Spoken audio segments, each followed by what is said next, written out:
अस्सलाम वालेकुम, मैं हूं दिल इम्तियाज़ और आप देख रहे हैं तख्ती ऑनलाइन। हमने बात की थी लकड़ी की कि हम लकड़ी को ट्रांसपेरेंट बना सकते हैं। जी हाँ, बिल्कुल, लकड़ी को शीशे की तरह, ग्लास की तरह बनाया जा सकता है, प्लास्टिक की तरह बनाया जा सकता है और उसके आर पार भी देखा जा सकता है। उसके लिए हमें लकड़ी से एक खास रंग निकालना पड़ता है, उसकी एक ग्लू निकालनी पड़ती है जिसे लिग्निन कहते हैं, और उसके बाद उसमें प्लास्टिक भरना पड़ता है जिसे हम एपॉक्सी रेजिन कहते हैं। साथ ही लकड़ी बिल्कुल ट्रांसपेरेंट हो जाती है और हम उसे स्क्रीन के तौर पर इस्तेमाल कर सकते हैं। मैं आपको लेकर चलता हूं एक रिसर्च की तरफ जो 2023 में annual review of material research में शाया हुई। इस रिसर्च में ये लिखा गया है कि ये लकड़ी ग्लास बहुत ज़्यादा ताकतवर है। ये भी बताया गया है कि इस लकड़ी में जो तरीक़ेकार इस्तेमाल किया गया है, इस तरीके के अलावा भी बहुत से ऐसे तरीके हैं जिनके ज़रिए हम ऐसी लकड़ी को प्रोड्यूस कर सकते हैं जो कि आर पार देखने वाली हो। मैं आपको ये भी बताता चलूँ कि ये भी बताया गया कि अगर लकड़ी की मोटाई बढ़ती जाएगी, मिलीमीटर में लकड़ी होगी तो हम बड़े आराम से उसे ट्रांसपेरेंट बना सकते हैं। लेकिन जो लकड़ी का साइज़ बढ़ता जा रहा है, उसकी मोटाई बढ़ती जा रही है, 1 सेंटीमीटर अगर वो बड़ी होगी, मोटी होगी, तो अब वहाँ से लाइट जो है उसका जो बैंड है वो बढ़ जाएगा, वो स्कैटरिंग होना शुरू हो जाएगी। और जब लाइट स्कैटर करना शुरू कर देगी, दूसरी तरफ नहीं जाएगी, तो हम दूसरी तरफ देख नहीं सकेंगे। मैं आपको एक रिसर्च पेपर दिखा रहा हूँ जो कि 2016 में हू और बर्गलैंड ने लिखा, और उन्होंने बताया कि जब हम मिलीमीटर्स में इस शीट की थिकनेस रखते हैं, मोटाई रखते हैं, तो ये 80 से 90% रोशनी को पास होने देती है। लेकिन जब इसकी मोटाई 3.5 मिलीमीटर करता है, अभी हम सेंटीमीटर तक नहीं पहुंचे, 3.5 मिलीमीटर तक अगर इसकी मोटाई कर दी जाए तो इसकी ट्रांसमिशन, रोशनी की ट्रांसमिशन कम हो जाती है और तकरीबन 60% ये रोशनी की ट्रांसमिशन रोक लेती है। सिर्फ 40% रोशनी इससे गुजर सकती है। इसका मतलब यह है कि ट्रांसपेरेंट वुड, लकड़ी तो हमने बना ली, लेकिन अब हम बहुत पतली वुड बना सकते हैं जिसे हम ट्रांसपेरेंट कर सकते हैं। जब हम बड़े साइज की तरफ जाएंगे तो ये वुड ट्रांसपेरेंट नहीं रहेगी, ग्लास और प्लास्टिक को हर जगह रिप्लेस नहीं कर सकती। मैं आपको लेकर चलता हूं एक कंपनी की तरफ जो कि इससे भी अगला काम कर रही है। इस कंपनी का नाम है, फ्रेंच कंपनी है, इसका नाम है वुडू। वैसे वुडू जादू को कहा जाता है, लेकिन इन्होंने वुड से ये नाम रखा है, तो आपने जादू टोने की तरफ नहीं सोचना, बल्कि ये कंपनी है जो कि ट्रांसपेरेंट लकड़ी बनाती है। उसके अलावा ये ऐसी लकड़ी भी बनाती है जिसमें मुख्तलिफ शेड होती वो ट्रांसपेरेंट है, लेकिन उसमें मुख्तलिफ किस्म के शेड्स भी आपको मिल सकते हैं और उसके साथ साथ मुख्तलिफ कलर्स भी आपको नज़र आ रहे हैं। तो मैं आपको यहाँ पर इनकी ही एक तस्वीर दिखा रहा हूँ। इस तस्वीर में वही तरीका इस्तेमाल किया जाता है जो कि मैं आपको पहले बता चुका हूँ, लेकिन अब आपको लकड़ी में रेड कलर भी मिलेगा, पर्पल कलर भी मिलेगा, ब्लू कलर भी मिलेगा और वो ट्रांसपेरेंट भी होगा, हल्का सा शेड आपको आएगा। इसके लिए ये कंपनी अब बहुत सी इंडस्ट्री के लिए भी चीज़ें डिज़ाइन कर रही है। मसलन मैं आपको इनके मुख्तलिफ आर्टिफैक्ट्स दिखाता हूँ। आप अगर चाहें तो इनकी वेबसाइट पर जाके देख सकते हैं। ये कार का, गाड़ी का इंटरनल डैशबोर्ड पूरा का पूरा लकड़ी से डिज़ाइन करा है। जी हाँ, बिल्कुल ऐसा डैशबोर्ड जो कि रिसाइकल भी कर सकते हैं हम, ऐसा डैशबोर्ड जो कि टच सेंसिटिव भी होगा, डिजिटल डैशबोर्ड होगा। जी हाँ, बिल्कुल, लेकिन उसके साथ साथ उनमें कोई एमिशन नहीं होगी। इस डैशबोर्ड को जब आप उतारेंगे तो उसको कहीं भी फेंक दे, या ऐसा खुद ही डिके कर जाएगा, क्योंकि इसमें लकड़ी शामिल है। और उसके साथ साथ इसका वजन बहुत कम होगा, लाइट वेट होगा, गाड़ी का वजन कम होगा। तो बहुत सी वजूहात हैं जिसकी वजह से ये डैशबोर्ड फ्यूचर के डैशबोर्ड बनने जा रहे हैं। मैं आपको यहाँ पर कॉस्मेटिक की मुख्तलिफ चीज़ें दिखा रहा हूँ, उनमें भी अब आपको लकड़ी नज़र आएगी। जी हाँ, आपको ऐसे हैंड बैग्स मिलेंगे जो लकड़ी के बने होंगे। मैं आपको इनकी वेबसाइट का एड्रेस दे रहा हूँ, आप इनकी वेबसाइट को देख सकते हैं। इनकी वेबसाइट पर जाकर सर्च कीजिए और देखा कीजिए, जब आपको कोई इन्फॉर्मेशन मिलती है तो उसको क्रॉस चेक भी कीजिए और साथ साथ थोड़ा सा रिसर्च भी कीजिए कि यहाँ पर आपको क्या चीज़ें मिले, क्योंकि बिजनेसमैन लोगों के लिए ये बहुत बड़ा आइडिया है। फ्यूचर में इस किस्म के प्रोडक्ट्स आएंगे जो कि प्लास्टिक और ग्लास का इस्तेमाल नहीं करेंगे बल्कि लकड़ी का इस्तेमाल करेंगे। लेकिन जो सबसे बड़ा एम्बिशन है इस कंपनी का, वो ये है कि इन्होंने आर्किटेक्चर में अपने डिज़ाइंस को लेके आना है और आर्किटेक्चर में इन्होंने ऐसी विंडोज़ बनानी है जो कि लकड़ी से बनी हों और ट्रांसपेरेंट हो। इन्होंने कुछ ऐसी विंडोज़, ऐसी खिड़कियां बनाई भी हैं और जब उनको टेस्ट किया गया तो पता चला कि इनकी इंसुलेशन तो बहुत ज़बरदस्त है। इनकी जो हीट रोकने की कैपेबिलिटी है, हीट को अपने अंदर ट्रैप करने की कैपेबिलिटी है, वो तो ग्लास से और प्लास्टिक से बहुत ज़्यादा आगे है।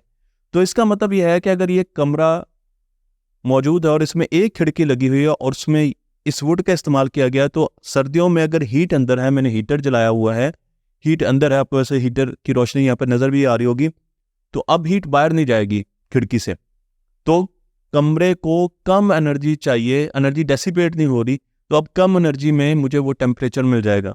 और अगर गर्मियां हैं और मैंने अंदर एसी चलाया हुआ, तो बाहर की हीट अंदर नहीं आएगी और अंदर की बाहर नहीं जाएगी। तो इसलिए आर्किटेक्चर में ये एक बहुत बड़ा कमाल है कि हमें इतनी ज़्यादा इंसुलेशन मिल रही है। मैं आपको ये भी बता दूं कि इसे फर्दर भी इम्प्रूव किया जा रहा है और इसमें पॉलीविनाइल अल्कोहल PVA इस्तेमाल किया जा रहा है। ये एक पॉलीमर है और ये पॉलीमर ग्लू के तौर पर इस्तेमाल होता है। जो फूड की पैकिंग्स होती हैं उसमें जो ग्लू इस्तेमाल होती है उसमें ये पॉलीमर इस्तेमाल किया जा रहा होता है। इस पॉलीमर को जब इस्तेमाल किया गया तो पता चला कि 5 गुना ज़्यादा इसकी कंडक्शन कम है ग्लास से, यानी 5 गुना कम हीट ये बाहर निकालेगी, एक्सचेंज करेगी अपने एटमॉस्फेयर से।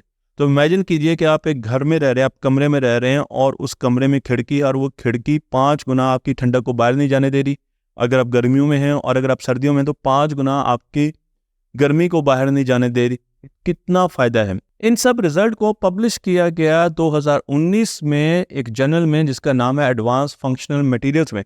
मैं आपको ये रिसर्च पेपर भी यहाँ पर दिखा रहा हूँ और इस रिसर्च पेपर में आप देख सकते हैं, आप जाके इसको सर्च कीजिए, पढ़िए और देखिए कि किस तरीके से 5 गुना ज़्यादा आपको यहाँ पर फ़ायदा नज़र आ रहा है। फिर हम चलते हैं एक और साइंटिस्ट की तरफ, मटीरियल साइंस की तरफ, जो कि जिनका नाम है सेलाइन मोंटेनरी। अगर मैं नाम सही ले रहा हूँ तो, क्योंकि ये नाम कुछ फ्रेंच है और इसमें कुछ फ्रेंच के वर्ड्स भी इस्तेमाल हुए हैं। तो ये एक मटीरियल साइंटिस्ट हैं जो कि राइज रिसर्च इंस्टीट्यूट स्वीडन से ताल्लुक़ रखते हैं। अच्छा, ये फ्रेंच नहीं है, ये स्वीडिश है। और इन्होंने एक ऐसी एप्लीकेशन पर काम किया है जो कि फेज शिफ्ट चेंज मटीरियल्स हैं। फेज शिफ्ट चेंज मटीरियल्स ऐसे मटीरियल होते हैं जो कि अगर सॉलिड स्टेट में हैं तो वो हीट को ट्रैप कर लेते हैं, हीट को अपने अंदर एब्जॉर्ब कर लेते हैं, और अगर वो लिक्विड फॉर्म में आ जाते हैं, चेंज शिफ्ट करते हैं, अपने फेज जो है उसको शिफ्ट करते हैं, तो फेज शिफ्ट चेंज मटेरियल, तो अब क्या करेंगे कि वो हीट जो है ना वो निकाल देंगे, डेसिपेट कर देंगे। तो सॉलिड थे तो हीट अब्जॉर्ब कर रहे थे, हीट ले रहे थे, और जब लिक्विड आए हुए तो उन्होंने हीट देना शुरू कर दी। अब ये तो बड़ी अहम बात है। क्यों? क्योंकि इसके ज़रिए तो आप एनर्जी को स्टोर कर सकते हैं और एनर्जी को रिलीज़ कर सकते हैं। Heat is a form of energy और इसकी बहुत सी एप्लीकेशन हो सकती हैं। फिर और रिसर्च में बताया गया कि अगर हम इसमें पॉली एथिलीन ग्लाइकोल डाल दें तो जो हीट रिलीज़ है या हीट स्टोरेज है वो बहुत ज़्यादा इम्प्रूव हो सकती है। इन रिजल्ट्स को पब्लिश किया गया ACS applied material and interface 2019 में। मैं आपको ये रिसर्च पेपर इसीलिए यहाँ पर दिखा रहा हूँ ताकि आपको ये पूरी कहानी नज़र आए कि किस तरीके से हम ये तरक्की करते जा रहे हैं। ट्रांसपेरेंट वुड में जब हमने ये सारी चीज़ें इस्तेमाल की तो हमें पता चला कि ठीक है, ये जो वुड है ये प्लास्टिक से ज़्यादा ताकतवर है। इसका स्ट्रक्चर मैंने आपको बताया था ना, हनीकॉम्ब की तरह का स्ट्रक्चर है, बहुत ज़्यादा ताकतवर है और उसके साथ साथ ये टेम्परेचर को भी रेगुलेट कर सकती है। लेकिन अभी भी इसमें एक मसला है और वही है कि इसकी जो ट्रांसपेरेंसी है, इसके आर पार देखने वाली जो हमारी ताकत है वो पूरी नहीं है। ये थोड़ा सा फॉगी है, हेजी है, ज़रा धुंधली धुंधली है, और धुंधली होने की वजह से इसे हम खिड़कियों के तौर पर इस्तेमाल कर सकते हैं कि नहीं, ये अब देखने वाली बात है।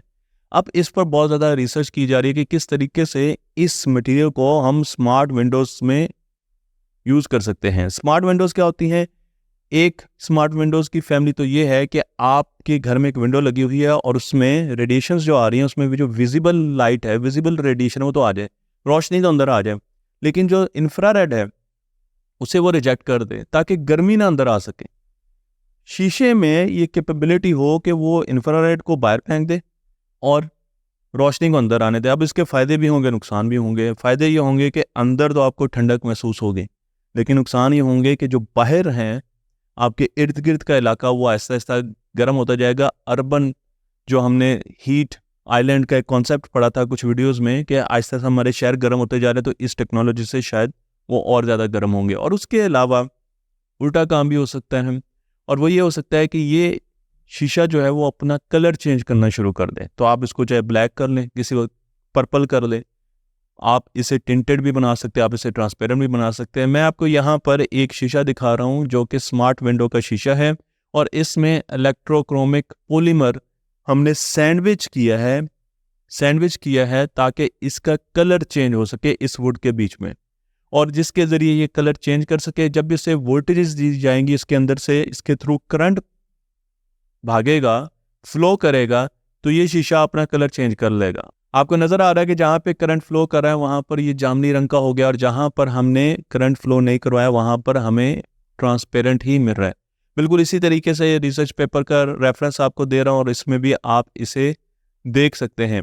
तो हमने बात की थी कि अभी भी वुड ब्लरी है, अभी भी वुड पूरे तरीके से ट्रांसपेरेंट नहीं है। लेकिन एक और मसला भी है, और वो मसला है कि जो इपॉक्सी रेजिन जो हम इसमें डालते हैं जिसके ज़रिए से ट्रांसपेरेंट बनाया जाता है, आपको याद है ना पहली वीडियो में हमने इसका जिक्र किया था, वो तो पॉलीमर है, वो तो प्लास्टिक है, पेट्रोलियम से उसे हमने लिया है।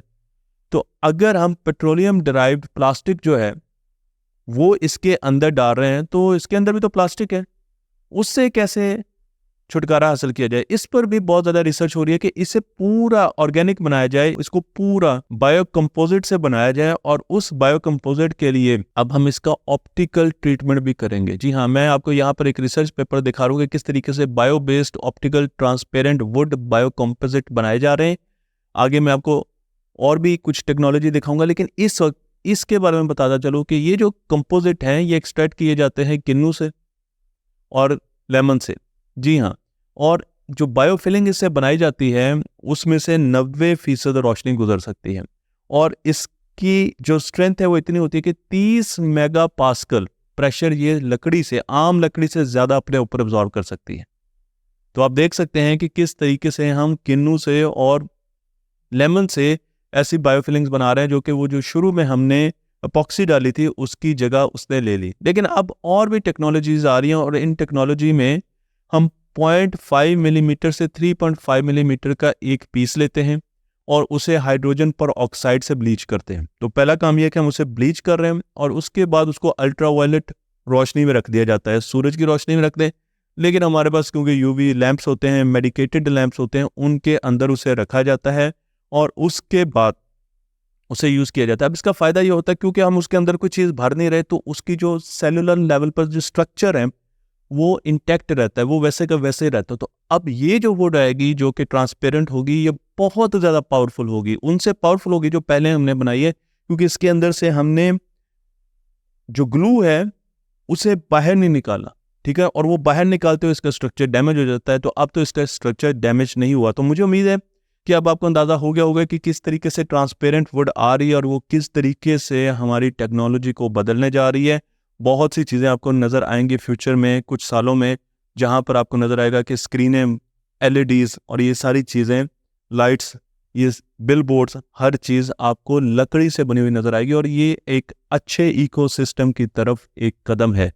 मुझे उम्मीद है ये वीडियो आपको पसंद आई होगी। तख्ती ऑनलाइन को लाइक कीजिए, शेयर कीजिए और इस इल्म को दूसरों तक पहुँचाते रहिए।